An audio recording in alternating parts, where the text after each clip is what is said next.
How does one get onto a path to become an NFL cheerleader? My cheerleader journey had a lot of ups and downs. My first few years on the team, I got a really bad eating disorder. I had to break that mold and realize I could do it healthy and I could just soak up every amazing opportunity that really comes from it. And then now you are one of the most intelligent sports broadcasters. I was having to shed the stigma of, oh, you're just a cheerleader that wants to be on TV. It's so gratifying to get to the point where you feel like you have proved to everybody, I'm here for the right reasons. This feeling that you're bringing this really special moment to fans who can't be there is such a wonderful feeling. Most nerve-wracking person you've ever interviewed where you were just like, I can't believe I'm interviewing this person? That's a good question. Actually, the craziest one is honestly,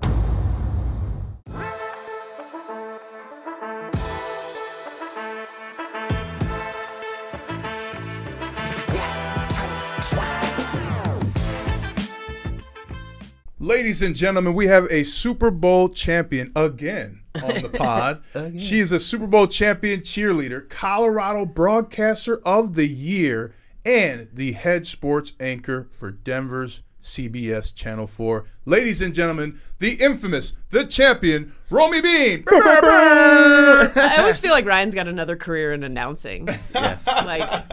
I got to get into it at some point. Move over, Buffer family. Yeah, Let's get Ryan Harris in this house. Let's go. Hey, actually, you always wear your ring. I brought mine to fit in. There you go. Hey, you didn't bring yours. I'm surprising. This is about our guests here. I never wear it, but I was like, Ryan always wears it. Yeah. Well, speaking of making it, how does one get onto a path to become an NFL cheerleader? My cheerleader journey had a lot of ups and downs. My first few years on the team, I got a really bad eating disorder because I just wanted to be like what I thought was perfect. And then, it got to the point where I couldn't do the job right, And so I went to therapy. I went to outpatient therapy, and rehab, I guess you could call it, whatever you want to call it. And, some people say, I'm sorry. I'm like, oh, I don't know how you'd say I'm sorry. It helped me mold me into who I am and learn who I am and learn to validate myself from the inside. So when I talk about that second stint, that's the long version that I don't tell people, but one of the reasons I came back was I wanted to prove to myself I could do it healthy, and I could just soak up every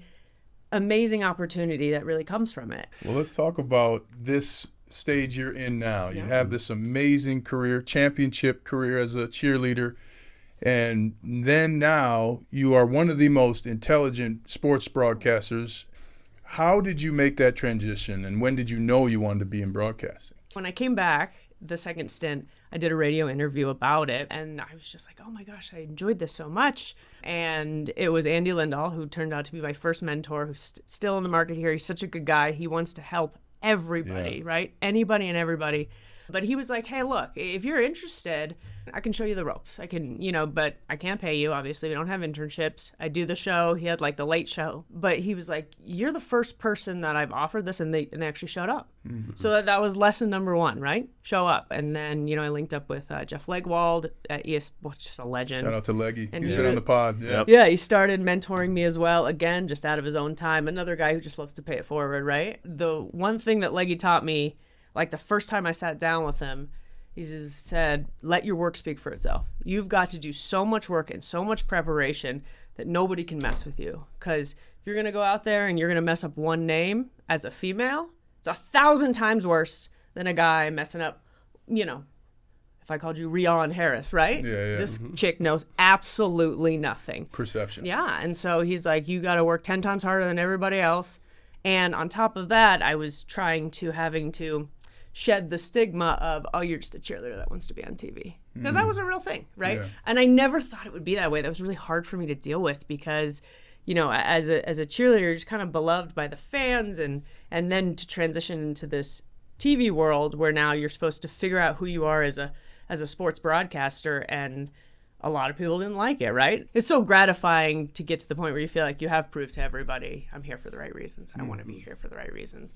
But it was almost the double struggle of shedding that, not just being a woman, even though I think there's a lot of support for women in sports, but proving to people cheerleaders are really women of substance. And, frankly, I always loved sports. Why did I become a cheerleader? So I could get on the sidelines. It wouldn't let me play. It wouldn't let me play. Yeah. How would you articulate your purpose? Because it seems very clear in terms of the experience that you're giving people, but it also seems like you've also done the work in terms of the position that you sit in. How would you articulate your purpose and how you see yourself as a sports broadcaster? That's a great question. I feel like that has evolved so much. There's a lot of work that goes into a host, and I've really started to love that piece of it in the terms of what kind of questions can I ask to bring the most out of whoever I'm talking to give the most to whoever's watching. I often look at it like whether it's that or whether I'm reporting. I love reporting on games, obviously, and going into the locker room and getting to bring that player reaction to the fans. Like, I look at myself as a conduit between the team, between the players that fans love and adore, and those fans. And so I feel like I have this great responsibility to be able to carry their message, carry it the right way, not twist it, all of those things, right? And be able to give it to fans in some sort of a digestible form that makes them feel connected to their favorite players and their favorite team. Because I think that, for me, is what it's all about, right? Mm-hmm. Sports is the one thing that connects people from every age, race, religion. I said this to my news director the other day. She said, "What do you love about what you do?" I said, "Tell me one other thing that we cover that 80,000 people fill a stadium on a Sunday who disagree on probably everything. Politics, religions, everything, and they come together for a common cause." Yeah. Like, that's beautiful. It's insane, actually. You know? It's crazy. And it's crazy to think about. And I was like, and those are the people that can afford to go. Think about the millions of people watching. Mm-hmm. And so to be a tiny piece of bringing people together, I think is so fun. And to do it in my way. And my way is with some humor and some lightness. You know? Most nerve-wracking person you've ever interviewed where you were just like, I can't believe I'm interviewing this person. How many playoffs? It was quite a few playoffs ago, but got a chance to interview LeBron James. It was still in the scrum, but even just asking him a question was like, man, you know. It's crazy. It's LeBron James. Now, you talk about questions, and I love the connection. What's your process in finding that question? How do you start putting together, okay, Benny made the play, but this is how fans want to connect with him? What's your process? You want to ask like a big picture question, right, about whatever the outcome was, because people do want to hear that. They want to hear the reaction. And from there, it's about listening.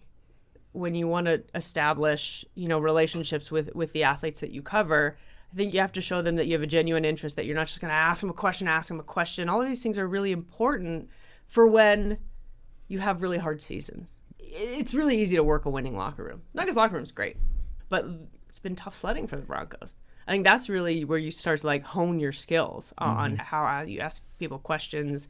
I'm not going to put you on the spot. That's just not who I am. I understand some people have to do that for their job and whatever, but that's not who I am, and I'm not going to be that way. And I feel like that helps me have way better conversations when I really do get to talk to these guys. Yeah, that's one of my worst things is people asking me about a drop pass. Yeah. It's the worst feeling in the world. You don't have to ask me about that, and I already took responsibility for it. So did you not listen to my answer? Now you're reminding people. You might have won the game. Yeah. You might have won the game. Now you're about to piss me off. Yeah.